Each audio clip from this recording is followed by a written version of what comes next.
Well, Fran Drescher, the iconic star of The Nanny, was honored with a star on the Hollywood Walk of Fame yesterday. That kicks off our Hot Topics, brought to you by Walton Art Center. So the actress received heartfelt tributes celebrating her career, mentorship, and advocacy work. You know, she's known for her humor, glamour, and fearless personality.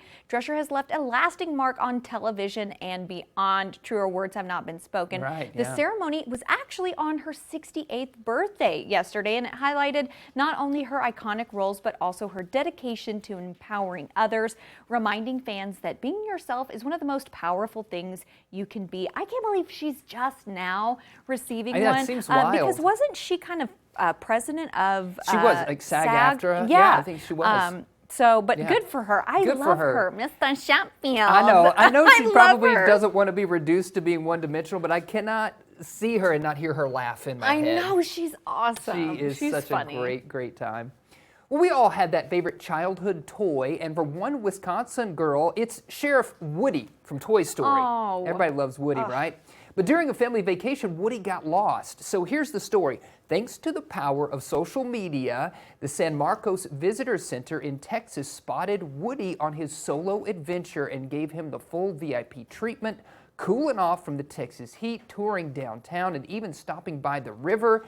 After his extended vacation, Woody was reunited with his young owner, Gia, who was overjoyed to have her cowboy sidekick back. A real-life Toy Story with a happy ending. So she lost him, they treated him to a good time, and then they returned him to where with his owner. I mean, Disney, I think you found your new plot for Toy Story 8. Yes. I mean, are we up to 8? I don't know. I think so. Listen, if I lost a toy when I was a kid, my mom would be like, you shouldn't have left it. You know, I would get in trouble. Right, yes. Oh, but good. I'm glad that they were reunited. Yeah, really sweet. Absolutely. Well, Hollywood is fuming over actress Tilly Norwood, Yeah, AI actress, I should say. Yeah, so we talked about this on Monday. SAG is pushing back, stating, quote, creativity is and should remain human-centered. The union is opposed to the replacement of human performers by synthetics.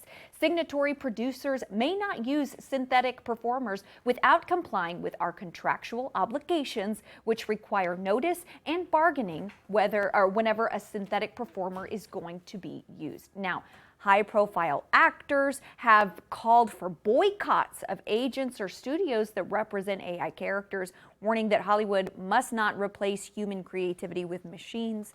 I figured there would be a big stink. There is, absolutely. People are making noise about this. Rightfully so. And I think on my CTV show next week, hopefully I'm going to talk with Jen Sweeney about this. Yeah, for sure. I mean, because Jen Sweeney being a voice actress, who's lost a couple of voice gigs because of that. Yes, right? so very hot topic right now. Absolutely. Something to keep your finger on the pulse of, yes. For sure. Interesting. Well, speaking of that, in a world that often feels divided, one anonymous individual in upstate New York is quietly spreading joy. Along Long Pond Road in Rochester, a simple chalkboard sign greets drivers with a new positive message every day. There are no politics, no debates, just uplifting words meant to brighten someone's morning. Neighbors say it's become the talk of the town, with people even posting photos and sharing gratitude online. The mystery writer doesn't want credit, only to bring smiles, a daily reminder that sometimes the smallest gestures can make the biggest difference. But just setting up a chalkboard there at an intersection and writing something positive on it, bringing, touching people as they're going to work or going home, whatever they're doing. That's like the positive Banksy. The positive Banksy. Let's boost everyone's mood, Banksy. That's cool. Yeah. I'm a fan. I love that. Well, police in Northern California pulled over a Waymo self-driving taxi for making an illegal U-turn. Interesting. Yeah, no human was behind the wheel, so officers couldn't issue a ticket. The department called it a, quote, glitch and notified Waymo. Now, while a new state law next year may allow moving violations to be reported to the DMV, for now, only human drivers can be cited. The viral post sparked outrage online, with people questioning how autonomous vehicles will be held accountable. Waymo says it's reviewing the situation and it's committed to improving road safety. But yeah, I mean, this is a very interesting conversation of it's made an illegal U-turn. You know, How do we deal with that? Who gets fined? Who gets in trouble? Right. Because not only it's a safety issue, right? That's not only is it exactly something wrong, it. but if you can't do that, aren't allowed to do that, then you can smack into another car smacks and into is you. it thinking for itself? Right. Like, nobody will see this. Man, all the AI and the autonomous vehicles like this are getting the headlines Is that Tilly right now. Norwood's car? It is, yes. Tilly? Tilly's doing it again. She's in trouble. That's right. Well, let's go to the other coast now. Fans at the New York Film Festival got more than a screening this weekend. They got a surprise performance from Bruce Springsteen himself. Nice. That's right. After the premiere of Springsteen, Deliver Me From Nowhere, the boss took to the stage with an acoustic version of Land of Hope and Dreams. Springsteen praised actor Jeremy Allen White for his portrayal, joking he was a, quote, much better looking version of himself. He also reflected on America's challenges and ideals, calling his music his lifelong weapon of choice. The film, which does chronicle the making of Springsteen's landmark Nebraska album, opens in theaters later this month, October the 24th, and I do find it interesting, this concept of a very specific moment in time. We saw the Michael Jackson musical here on stage at Walton Arts Center, which was leading up to one specific tour. Yes. And this movie is chronicling the build up to releasing one specific album. And I think that makes kind of those biopics less overwhelming, because how can you do a film about such a successful icon in, 2 hours? Yeah. Won't happen. Yeah.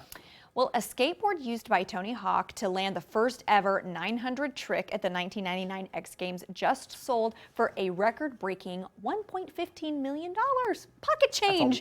So the deck, called the Birdhouse Falcon 2, marks one of the most iconic moments in skateboarding history. Hawk hopes that the buyer truly appreciates its significance. Now, other Hawk memorabilia, including his knee pads and an autographed cereal box, also fetched high prices.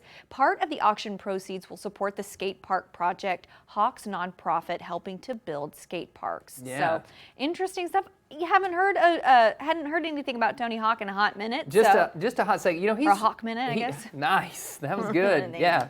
He's funny. He often takes pictures and selfies with himself with people who have no idea who he is, and that's hilarious. They'll be like, you know what? You look like Tony Hawk, and he'll be like, cool. You want to take a selfie with me?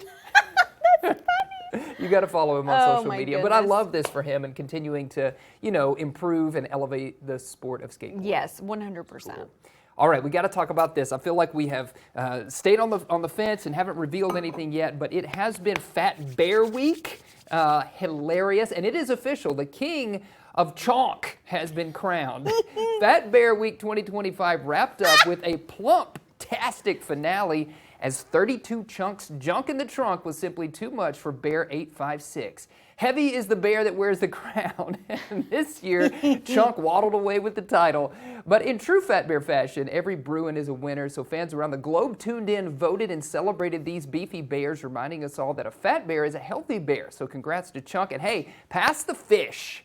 OMG. If I'm starting to feel bad about myself, if I haven't gone to FAC in a little while, I'm going to just remember a fat bear is a healthy bear. Fat bear is a healthy and a happy bear, and our National Park Service has been doing that all week long. I can't believe it's a real thing. That was a beefy bear. That was a beefy bear. He's a big guy. Congrats to him. That's right.